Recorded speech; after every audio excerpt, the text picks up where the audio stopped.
All right, I'll start off with injuries. Justin has some ribs, so we'll keep an eye on that and see where that goes. And then Duke Shelley has a hamstring. So those are the two guys in regards to injuries. Compliment the Ravens for playing hard and finishing that game with the win. For us, obviously, it's unfortunate to lose the game the way we did, back-to-back weeks like that. The guys are battling, but in the end, we're not finishing, So I want to compliment Andy Dalton for being able to come into this game in this environment and right away have two plays and get going there with that. And then in the end, in a crucial situation, situational football, for him to make plays the way he did, I think it shows to who he is as a quarterback, who he is as a person, and for the offensive guys to battle there in the end to give us a chance to win. The defense, I thought, swarmed all day long, did what they had to do, with the tackles and the sacks. But in the end, I know that they're frustrated because of not being able to close that game and finish the game. So the result of that is that we lose, and and then obviously special teams too. We had the 40-yard missed field goal, and then we had the partially blocked punt. So we got to. We don't have time. We lose days because of the Thanksgiving game, so we got to move on to Detroit. But with that, I'll go ahead and open up the questions. Does Justin have broken ribs? Again, I don't know any of that right now. So. Matt, was it one play that he got hurt on, or was it a cumulative thing? I don't know.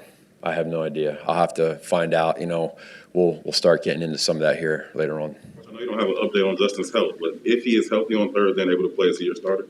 Again, I gotta see exactly what type of injury he has, because it is his ribs. So we got to see, okay, how much effect does that have for him? So we'll get into all that, and that's not where we're at right now. Back-to-back week games with losses where you score with under 2 minutes, and then the defense doesn't come up with a stop. It's just how does it sit with you and the team where you were close to winning those two games and you couldn't finish? Yeah, just like it sits with everybody else. You got to finish. You got to be able to end the games and close them out. And in the end, it's situational football. You have the lead in 2 games to be able to close it out and win both of those games, and we didn't do that. I'll have to find out what kind of coverage breakdown there was. They ran a couple big chunks there with the DPI, and then that one there as well. So I'll have to look at that later.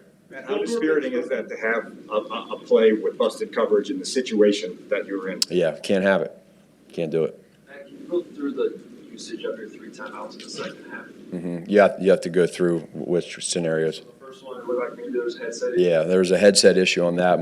My headset went out completely right at that point. I thought I was talking to the guys, and I wasn't. And so then at that point, I had to.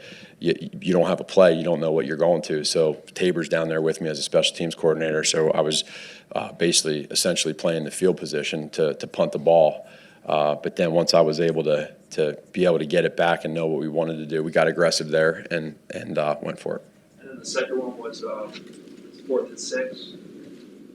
There at the end, right after the 2-minute warning, 4th and 6. Yeah. So that one there was, that's a crucial down and distance to make sure you're 100% ready for what you need. And so the clock was running down, and I think for that one, you'd love to be able to keep it because if you don't get it, I think there was like 1:48 to go, and you have 2 timeouts. So for some reason, if you don't get that, you have 2 timeouts and can still get the ball back. And so that was one where we just felt like we weren't, with the clock running down, we felt rushed before we snapped it, and we wanted to be smart about that. So it ended up working. And then finally the PAT.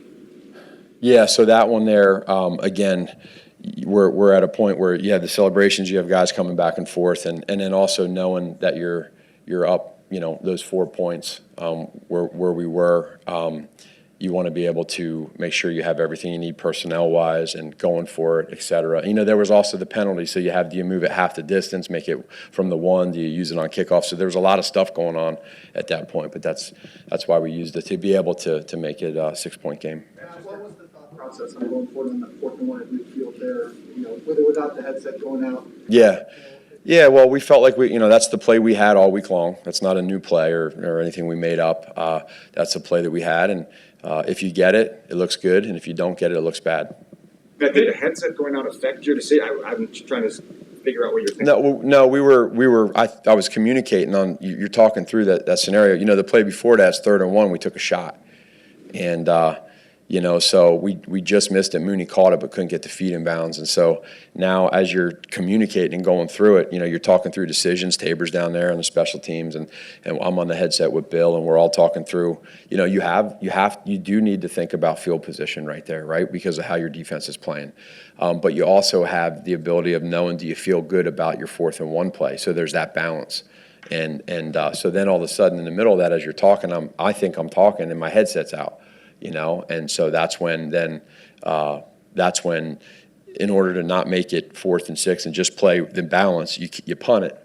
And then, but once I knew, then I got my headset back, that's when I called timeout to go for it.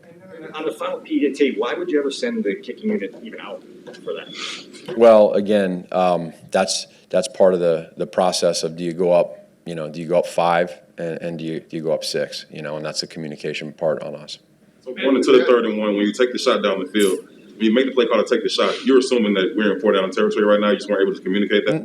No, there's you can take a shot and get it, and again you can take a shot and not get it, and then it's you decide, okay, when you're in that position right there, what do you want to do? Do you want to go for it or not? On 3rd down, I'm saying, like, to take the shot, were you already thinking, if we don't hit it here, we're going to go for this on 4th? We were in the middle of talking through that, and then the headset goes out.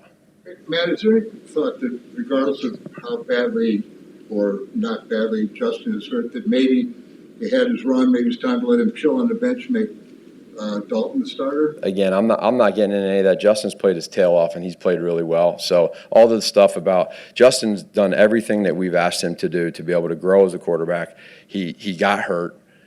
So he's done everything to be the starter, continue to be the starter, and he's done everything to be the guy and continue to work hard at where he's at. And there's a lot of, we just got to see where Justin's at. I mean, that's when you're talking about ribs, you got to find out how much it affects them. So, we as a staff got to talk through all that. Matt, those the 2 defensive breakdowns on the final drive, I know you don't know exactly what happened, but is that just pressure forcing those mistakes? Because until then, they hadn't been making a lot of big plays. I don't think so. I think situationally, you're at a point right there where you got guys in there that got to be able to communicate. And again, I gotta go back and find out what the calls were and what the bust was all about, or if it was just a good play by them, and talk through that.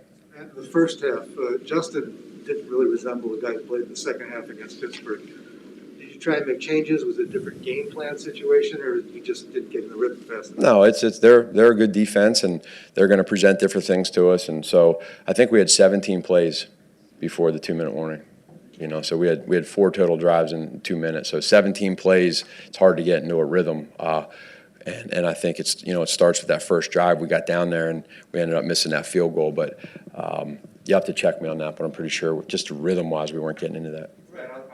Aren't those 17 plays kind of a function of not executing? That's part of it. Yeah, absolutely. Yeah, I mean, it's not just you only have 17 plays, but I think the time of possession was they had double, and part of that, yes, is to some of those plays. There was a 3-and-out, I think, in there, or we had the sack fumble was one. We went down the field the first drive, and we stalled out on 2nd and 3rd and kicked a field goal and missed it, and then we just, before you know it, it's the 2-minute drive. You just mentioned you guys stalled the 3rd down. Was there something you guys liked about that during the week, and where was the breakdown? Again, I'll have to look at the tape, but no, I think right there again, we could look at that and say, well, you throw the ball, you stay a little bit more aggressive, but that's where we were. That's the choice that we went with. Matt, you mentioned a couple of times and you referenced it today, so that you understand fan frustration. You get booed as you're leaving for halftime. People were chanting about your job at the end. So what do you make of it, and what does it make you? I just understand in the end that we all care a lot, and we're all in this thing, and of course we want to do everything we can to win, so that's our job to do that, and I think that everyone is competitive and wants to see the Bears win, and that's exactly what we want. As an extension of that, how do you retain the belief internally of your group? You just keep fighting, you keep believing in each other, and you keep it real simple, and you never stop fighting. That's all you can do.